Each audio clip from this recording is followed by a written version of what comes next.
नमस्कार लाडक्या बहिणींनो. माझी लाडकी बहीण योजनेचा हप्ता जमा झाला नाही. आपली ई-के-वाय-सी झाली आहे, आपला हप्ता जमा झाला नाही, हप्ता प्रलंबित आहे, आपला हप्ता चुकलेला आहे. तर आपण आज या व्हिडिओमध्ये या सर्व गोष्टीचे निराकरण बघणार आहोत की आपला हप्ता का जमा झाला नाही आणि आपणास काय करायला पाहिजे म्हणजे आपला हप्ता जमा होईल. तर चला लाडक्या बहिणींनो, आपण व्हिडिओला सुरुवात करूया. इथे आपण डॅशबोर्डवरती बघायचं आहे मुख्यमंत्री माझी लाडकी बहीण योजनेचा हप्ता जमा न होण्याची प्रमुख कारणे.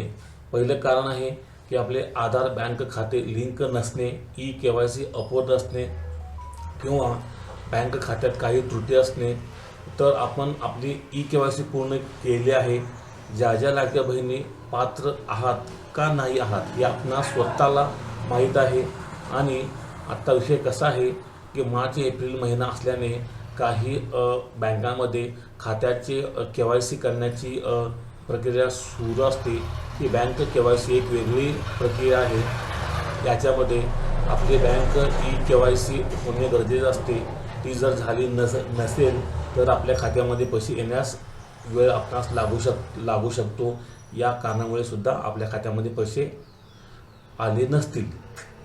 आधी बँक खात्यामध्ये त्रुटी असू शकते. नाव वगैरे चेक करून घ्या. तर आपण पहिला काय करायचं आहे की आपण बँकेमध्ये जायचं आहे आणि आपलं खातं अप टू डेट आहे का चेक करायचं आहे आणि मग पुढची प्रोसेस करायची आहे. तर तुमचा हप्ता जमा झाला नसल्यास तुम्ही खाली गोष्टी तपासू शकता आणि आपल्या उपाययोजना करा. कोणत्या उपाययोजना करायच्या आहेत की हप्ता न मिळण्याची कारणे, रिझन ऑफ नॉन पेमेंट, आपल्या खात्यामध्ये डेबिटद्वारे पैसे न येण्याची कारणे, आधार लिंकिंग, जर आपले आधार डिलिंकिंग झाले असेल म्हणजे आपले आधार लिंकिंग असणे गरजेचे आहे. आधार आपले डिलिंकिंग झाले असल्यास आपल्या खात्यामध्ये पैसे जमा होत नाहीत. आपण ई-के-वाय-सी तर बरोबर केलेली आहे. ई-के-वाय-सी तुम्ही नुकतीच ई-के-वाय-सी केली नसेल तर तुमचा हप्ता हा थांबवला जाऊ शकतो. कारण जर आपण ई-के-वाय-सी केली आहात तर ती सक्सेसफुल झाली आहे का ते पण बघणे गरजेचे आहे. ते कसे बघायचे याच्यासाठी मी व्हिडिओ वेगळा बनवतो आणि जर आपणास पाहिजे असेल तर आपण मला कमेंट करा. मी ते आपली ई-के-वाय-सी सक्सेसफुल झाली आहे का ते कसं बघायचे आपणास सांगतो. बँक खात्यामध्ये समस्या, बँक खाते निष्क्रिय असणे, बंद असणे या कारणामध्ये देखील आपल्या खात्यामध्ये डायरेक्ट डेबिट होऊ शकत नाही. तर आपल्याला काय करायचं आहे, व्हॉट यू कॅन डू, या गोष्टी आपण केल्यानंतर आपल्या बँक खात्यामध्ये पैसे जमा होतील. तर आपण बँक आणि पोस्टामध्ये चौकशी करायची आहे. जर तुमचं खातं पोस्टामध्ये असेल तर आणि बँकेमध्ये असेल तर बँकेमध्ये तुमच्या जवळच्या बँकेमध्ये किंवा पोस्टामध्ये जाऊन तुमचं डेबिटी डायरेक्ट बेनिफिट ट्रान्सफर सक्रिय आहे का, तुमचे आधार लिंक आहे का हे आपण चेक करायचे आहे. जर आपल्या बँकेची ई-के-वाय-सी थांबली असेल तर ते आपण आपली ई-के-वाय-सी पण पूर्ण करून घ्यायची आहे. आणि ती पूर्ण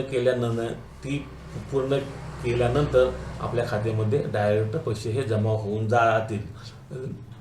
तर आणि जर आपली लाडक्या बहिणीची ई-के-वाय-सी थांबली असेल तर आपली ई-के-वाय-सी आपण पूर्ण करून घ्यायची आहे.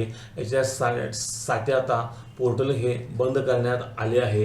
आपण महिला व बाल विकास अधिकारी ऑफिसमध्ये संपर्क करायचा आहे आणि ऑफलाईन के-वाय-सी करून घेण्यात येते का अशी विचारणा करायची आहे. अधिकृत पोर्टल आपण बघायचं आहे. मी काल एक व्हिडिओ बनवला होता की तुम्ही थेट माझी लाडकी बहीण योजना पोर्टलवर लॉग इन करून तुमच्या अर्जाची स्थिती पाहू शकता.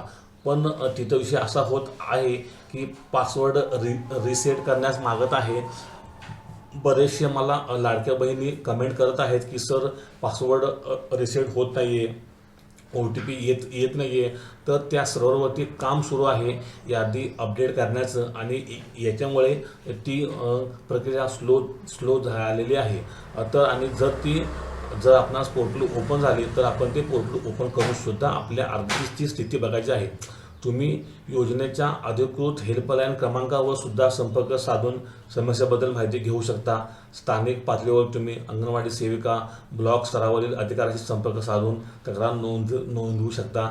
लाडकी बहीण योजनेचा हप्ता न जमा झाल्यास काय करावे आणि कसे हे तपासावे हे मी आपणास लाडक्या बहिणींनो आजच्या व्हिडिओमध्ये सांगितले आहे. आपणास जर हा व्हिडिओ आवडला असल्यास माझ्या चॅनलला प्रथम सबस्क्राईब करून घ्या, नंतर कमेंट करा आणि आपल्या कमेंटला ताबडतोब उत्तर देण्यात येईल.